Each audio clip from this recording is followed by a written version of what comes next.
بسري تقول زارم بساعد كلمة سنزارم بيجوتي كل حياة برديمة والله لا حقي داير شيء خوا بخوي سنزار بمني قوتي أو كوري تنبيكا كوري يشي بيبكا سبكا أمس وش شو داري عمل شيء خوا ناوي نقصي لك أبكا والله مش سنزار عندي تلا كورانا ده ظالم عالم هم فيهم ده السلام عليكم وعليكم السلام ستسام بخير بي فرموا شيخ خوا قوتي بيت ماري عندك بيتي باشا برو بس سوا من وادي زانا أو هلا بو أو موضوع على دونا ديما أو زه هسه بهردك ما فيك رابسينا كريم زاني تسيا فرموا باشا يلا يا الله بابا عاد اسكوش ما لغيه خليك بيتي كان هلو موضوعي بلبلي موضوعي توكو رزقك هذا مرحلة شيء استاكا والله واحد كان باشا والله حسن عمل دي ليش قالوا بركي معه وبي بلادنا اشتغل لا أخيري أجاك السلام عليكم يا الله هاتن يا الله شيخ كويس سلامة بي حاجة سلامة بي أخوة سلامة بي فرموا هذا بس تو ما ذكرت دي خال عادك بأولاد قولتها عوا بخير بي أخوة بخير بس تسافر بخير بي والله الحمد لله وتذكر يسفش كم دقيقة بيكون أبو والله أسمع أنا جيش بيته أبو كاكتي بيجلك نمو لدو من نادم ومن جو يكسر لك أخو بينا أري والله يا أخو بخير بس تسافر سلامة يا أبو خير بس تسافر أحوالك ده سنة كيبين أجا عازرة خير بس تسافر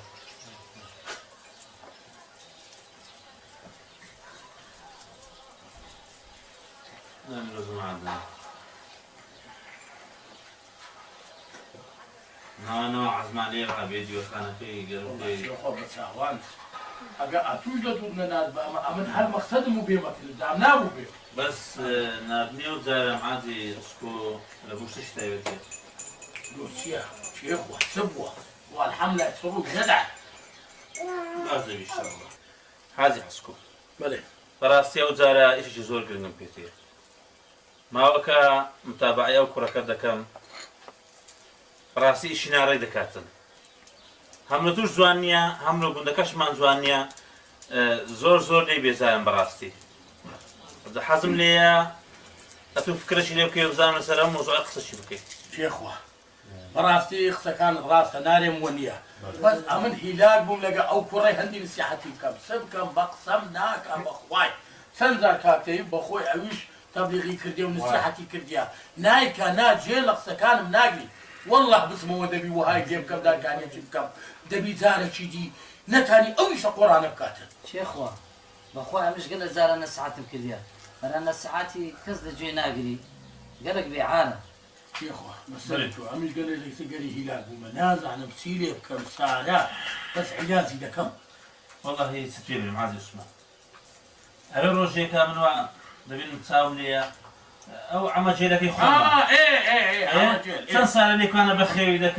نيار مثيل ده مسك بيختوا بلي إيه وهذا بينه يجي روان كل يكون كاكا قال له رزانة بي قالوا شتانة بي بهم في غداء نشتري بنداري وقولا يدرس دفن والله قربنا ولو إشي هاتيا آري والله أو زي حزن لي توش كاكا دوبارا نسعتك بري بس عيبات وتاخذ كرتيا نسعتك بس هوان اگر هراز جنبو او زه هینك شعب شي دو ذلك لغوندي بعد فهم بي اگر بياو بي بياو دي بتو غوندي اگر نابا بكيف نزيا والله هي عم نجي اوها فكرم لي كرتو هر او هاي لي بكم باشا واب زانم دري كم هر دي هلم بيتو ماري باكترا اري والله او كره هبيسيا نمسيا براستي او ناشينا ان تابعتها ناريكا بخوا ناريكا قد كانت تقدر براستي طيب قوستك أدي أتوتش ذكي هلا لا كورونا عند سوريا لدوك سي عالمي خو باشتري أمر أي شيء كم لبوخم إينا إجناكم لو قالك باشتري جنزاتكم قال دبرو عمري خوت خاك ناس لمني خاك ناس شيء خاك ناس اللي دلو خد باشا هلا خاك ناس بنو باشا تدري صار ولا لقيتوما ولا ايش بيت برا مش ولا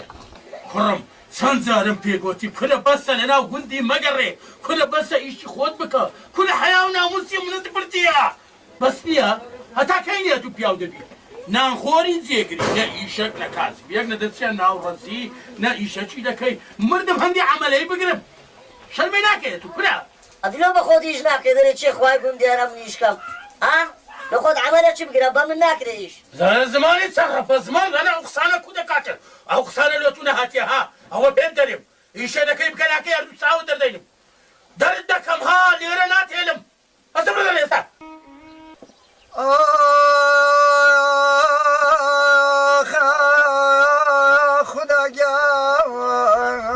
خداگیان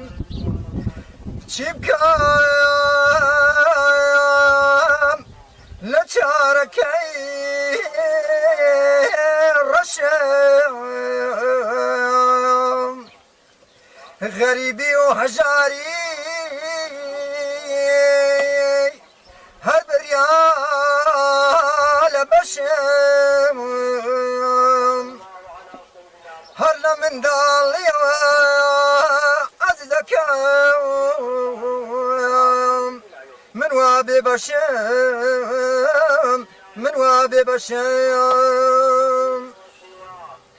هەیوای خانم خانم خایان مۆڵی هەیوای خانم خانم خایان مۆڵی لە خوای مەچکەمی ئەمەیەم کۆڵی تۆ خوا چەوجوان لە من بمەڵی وەرە فەرمانێ عەمەجێل باشە ئەتوو لە بۆ ئیشێ هاتیان لە بۆ گۆرانی و مۆرانی هاتیەکەنە ها کوێ خاگیان ئەوە ماندوو بووم دانیشتم تۆزێک باش دەزانم ئەتوو بەکارکە من نایە دەستە عیلازت دەکەم ساردە سارە جیان کەتەبووی هاتووی لێکانە من خەزمەتم کردی ئیشم لۆدێتیەوە و هەموو ڕۆژێ سێجەمە نانی دەخۆی ئەو دەیرکانە بۆ ئیشێ دەی لۆ من گۆرانی دەرەی دەی کوێ خاگیان ئەمن چواردە ساڵە بۆ تۆ ئیشەکەم تۆ چێت لە من نەیاردەیە خەیرەت هەر لە لێم تو ڕەبی دەوەڵە من ئیش ناکەم بەخوای هەر جێلی نابێ هیچ دەلوێ بڕیارمدا لەو گوندەی نەمینێ و لە پێش چاو من بی گەڕە بڕۆ دەدەی سلامت بای ئەتۆ وەرەکرێکی من دەست بە شاری وەڵامی دەست بە شاری ئەدی وەرە تاپی کەوت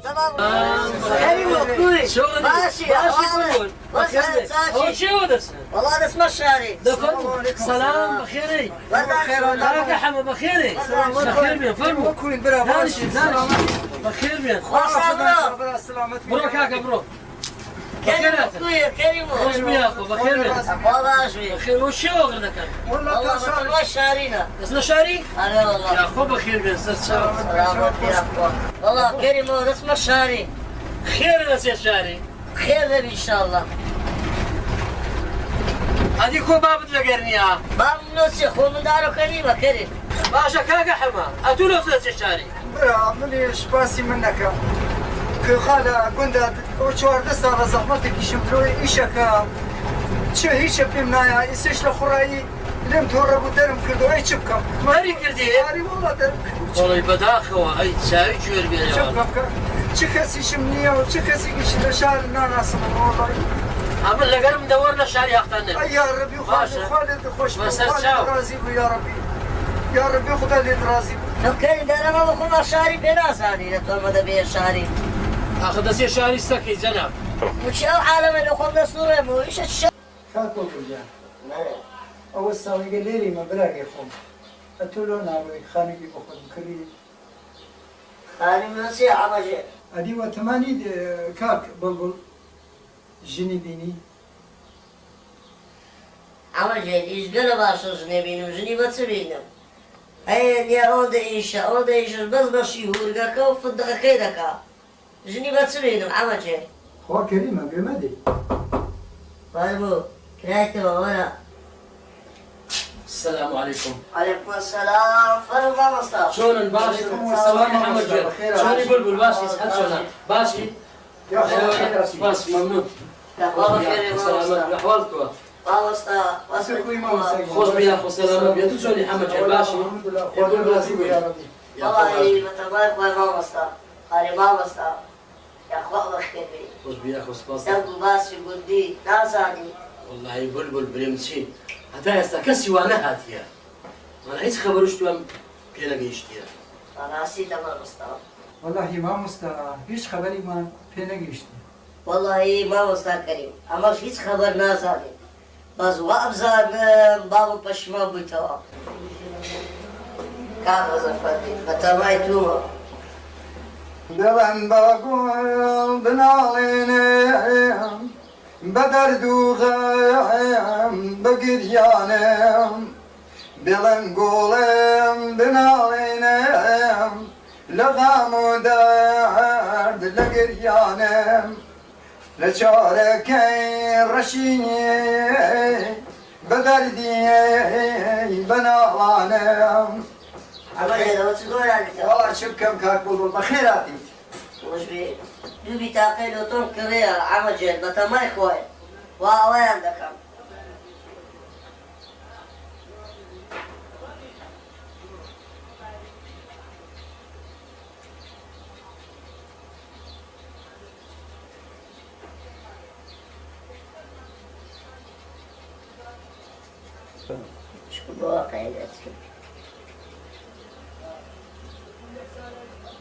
ئەمەجێت ئەوە فێت بە قوربانی تو زانەوە. ئیشەڵا ئەوە دەرەچێ. لە حەمەجێت بەڵێ حەمەجێت هەستا هەرمەرە هەستا هەستا هەرمەرە هەستا والله دەرچوو بە قوربانە بم بە قوربانە بم هەستا هەستا هەستا شای بەشی منیش بێوەڵی چاومی ئەمەجێت ئەوە خەونەکانم هاتە دی ئەوە دەوڵەمەند بووم 50,000 دینارم لە لۆتۆ لۆ دەرچوو لێدا ئەمەجێت کورە بە قوربانە بم ئەمەجێت کورە بە قوربانە بم ئەمەجێت ئەو 50,000 دینارم لۆ دەرچوو بۆ بۆنەی یەک گۆرانی بەزەوقم لۆ دەرێت. ئەی بەسەر ئەو چاوانە وەڵا حەقی خۆیە لێماندا لێماندا لێماندا بۆمان دەرچۆ لێماندا بۆمان دەرچۆ ئەری دایکە لە قوربان وەی وەی یارێ خاڵ لە ڕۆ وەی وەی خاوی یار لە ڕۆ ئامان خاوێ خاڵ لە ڕۆ لێماندا لێماندا لێماندا بۆمان دەرچوو لێماندا بۆمان دەرچوو ئەری دایکە لە قوربان گەنگەن یاری خاڵ لە ڕۆ.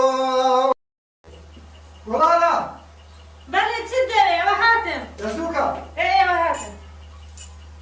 وەرە دانیشت وەرە هات دەیز محەممەد ئەو ڕۆژە پرسیارێکت لە من کرد بڵاڵە خان پرسیارەکەت چ بوو؟ پرسیارەکەی من ئەوەیە محەممەد ئەتونە ئیشێک دەکەی نەکارێک دەکەی ئەو پارە لە چۆ بوو چۆن پێت ناڵێن گوڵەگەم ئەمە ڕۆژی ئیشمە کرد قوتی زێڕێکم دووزیەوە بە ئەوە دۆڵەمەند بوو. ئەها ئێستا تێگەیشتم باشە پێش ئێستا چی دەکرد پێش ئێستا گوڵاڵە خامان ئەمن لە کنی کوێخاک بە کرێ گولیوە ئیش پێمە کرد مادووبوونی بوو ئەمنیش هات مشاری و خوا بۆ ئەوە هەڵازانم چێ دەبڕ بێنەوەکی عليكم السلام يا اخوان بخيراتي بەخێر بێە باش کاک محەممەد سلامت ويا اتكويم چۆنی گۆڵە خۆش بیا سەلامەت بی خۆش بیا گۆ چۆنە والله الحمد لله شكري خويا سلامتي جنابك بەخێر بێ خۆش بیا سەلامەت بی خۆش بیا کاک محەممەد دەخوای بەزیاد بی ئێستا حالت زۆر باشە خوا دەرکەی یە کردیەوە أري والله الحمد لله زور باشا کاک محەممەد بله ئەوە ئەتوو لەسەر خێران خوا دەرکەی یە کردیەوە ژلت بینە بەشتە چیکە لە گۆڕی نازم ئاگاداری یان نا لا والله بولبول بەتەمایە ژنێ بینی ئەو بیتاقەی لۆ دەرنەچووە بله دەرێ ئیلا ژنێ دێنم دەیبەمەوە گوندیش جا ان شاء الله خير دار ايميش تشي دەوڵی زۆر باشە ئێمەش دێین لەگەڵ بووکە جا هەموو دەبی لە گەری بچین ئەو جاشتا چی دیکەش بەتەمایە بابی بێت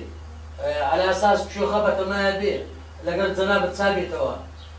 بابی بێتەوی هەموو پێکەوە ژنەکەی لەو بگازی لەو بڕێنە گوندی باشا ان شاء الله دلي باك او باشتر ئارێ وەڵا ئەوە باشترە دەچین ئینشاءالله ئیشەڵا هەموو پێکەوە وڵا خانج عەزیزێ دەیە گوندی بینی ان شاء الله بلاش هذه بكون هي بكون دام زور في خوشه ئێدە باش هذه اسكو بله وزت كوا والله وضعم قال خراف وقت الشيء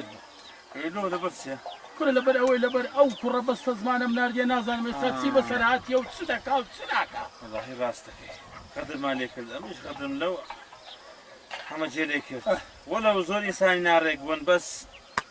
لەبەر هاان لێ بکەم بەس بکەم ئینسان زجی هەردەسووتێ زگە زێک چ لەگە زجی ناکرێ پێم باشە عادی ڕسکو لە خەڵکی لە گوندی لە بۆ ئەو شاران ڕەوان کرد زانێ بەشکم ئێستاکە گۆڕان بردنە پیاو ئەگەر هاتو باشتر بوون ئەوە بابێنەوە گوندی بوو ئەمەش هەنێکە منەوەشی تەحملیان لەگە دەکەیت هی ڕاست دەکەیت باشە دەبا دەست پێ بکەین نەفەرێکی بنێری باش با بڕۆ ماوەیەکە خەبەرت نازانم بولبولا کە دەبی چت بەسەر هادبی خەمەکی گەورە لۆ دروست کردیمە نازانم ماما ها لە شاری خەبەر هاتیە ئێ دەرێن بلبول لۆتۆی لۆ دەرچووە لۆتۆ چییە لۆتۆی لۆ دەرچووە ژنیشی مارە کردیە ژنیشی مارە کردێەوە تو بە من نەبوو چی لۆ دەرچووە چ لۆتۆ چییە لۆتۆ بیتاقەیە بیتاقای چێ پارەی زۆر لۆ دەرچووە پارەی لە بۆ دەرچووە بەڵێ ژنیشی دیتەوە ژنیشی دیتەوە پێویستی بە منە بەڵێ دەنا مادام خۆت حاضر کە با بچین هەکە ئەمریش دەسمەت و شێخوای لەگە خۆ دەبەی حتا ژنەکەی لە بۆ نەگۆزینەوە نایەنەوە پێکەوە هەمومان دێنەوە دەبا بچین دەکەن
شديد الجشم بشيماني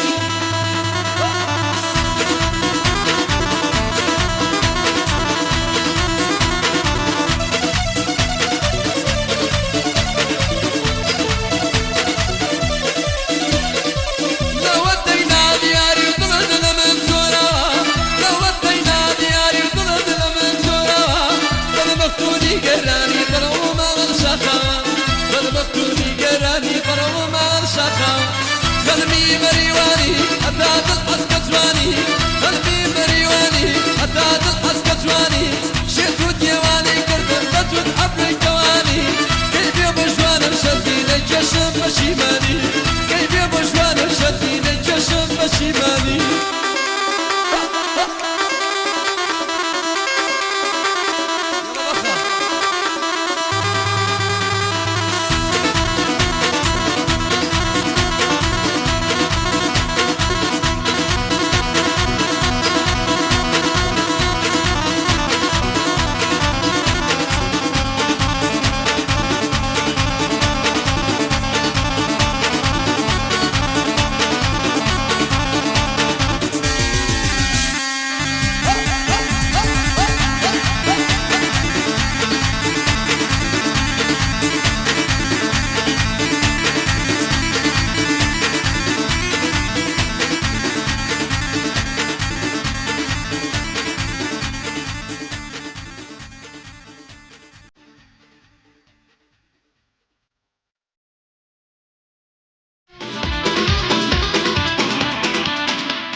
ما مستحكي هرتسندي فكر لي ذاك الموضوع موضوع السيدي ذاك كيشتير بالبلو عم جيل شيء حسابي ذاك الدن حسنا لو ما ويكو هاي لي هاتي اقاتو الشعر زيك ذهبي جا باشيخ وبا من حيد فليم ايه سلام زاني بتوا دوله من دون حما جيل عملي دكت على اساس اي رجع قصير وجنا كي دكت لمالي بله جملي ودي يقول لكاتي عملك اللي يكو بزير ديتوا يكو بزير بالي او حما جيل بلبل ايش؟ ايه بلبل ادي او بس دوله من عايش بيتا خيل لو تولو درتشو لو تو اري والله ديال ورن داري وقتي قسان نية باشاية كي بكين دي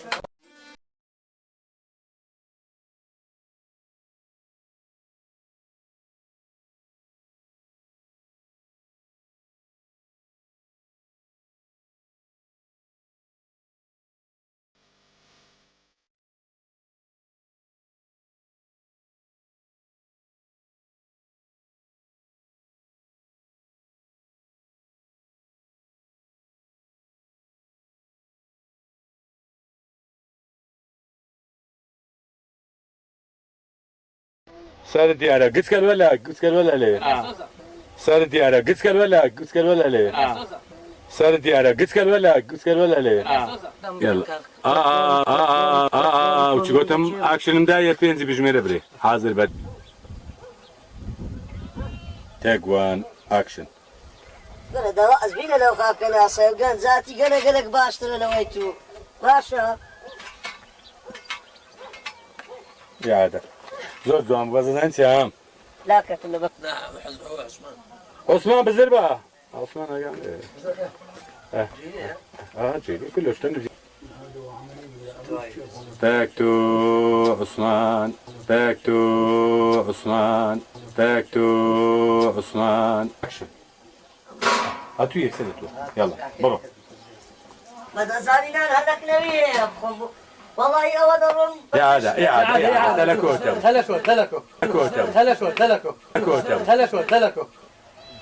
أكشن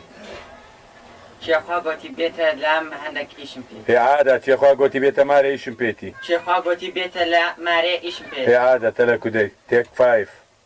چێخوا گوتی بێتە مارێ هەندێک ئیشم پێتی بيتي نا بيتي پێیتی چێخوا گوتی بێتە مارێ هەندێک ئیشم پێتی چێخوا گوتی بێتە مارێ هەندێک ئیشم پێتی چێخوا گوتی بێتە مارێ هەندێک ئیشم پێتی كوا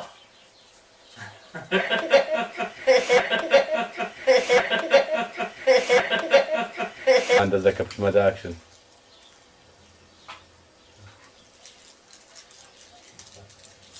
كورة داي كورة داي كورة داي داي يلا تاني نبي برو شيخوا مش سنزال نسحاتم كرديان تلكو إعادة إعادة ورن كورة دورة يا ده داسي بكراشين تاشن يا ده داسي بكراشين تاشن يا ده داسي بكراشين تاشن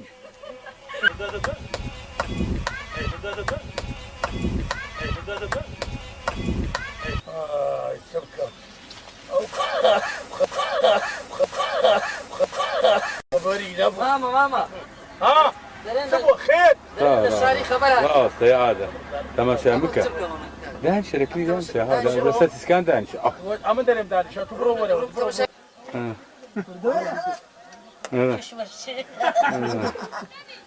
ميوش ها ميوش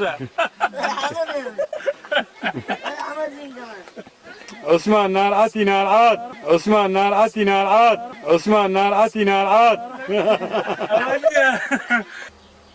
تاجوان اكشن کار بگو گه إعادة براغه خو إعادة دوباره تيجي بجملته هاتو هلا قال من وقف تيك تو اكشن کار بگو گه مازال ده مازال بجملة تدري خو صار بينز لدلي خود بجميرة أو زقصة كيف هذه يلا برو اكشن ادی به تمانی تيك تو دنك صبر اكشن ادی به تمانی بينزي بجملة اكشن ولا بيرد شو هي دوسية السلام عليكم إعادة السلام عليكم إعادة تمشي من مكة أكشن ان شاء الله و درجه بخوشي إن شاء الله لا تصير ورا دانشة بس ورا دانشة كان عندك حلاوة كده هيك هم بزوقوا دول خوشة ما على خوتها بس دول مندوي باش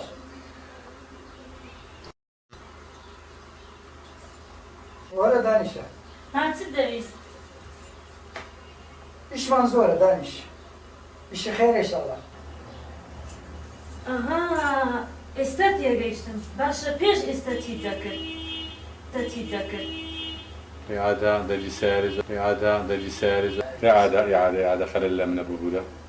إعادة خلال لمن بوبودة دانك تاني بيجي كم صامك البابا دنقا دنق تقطق دنقا دنق تقطق دنقا دنق تقطق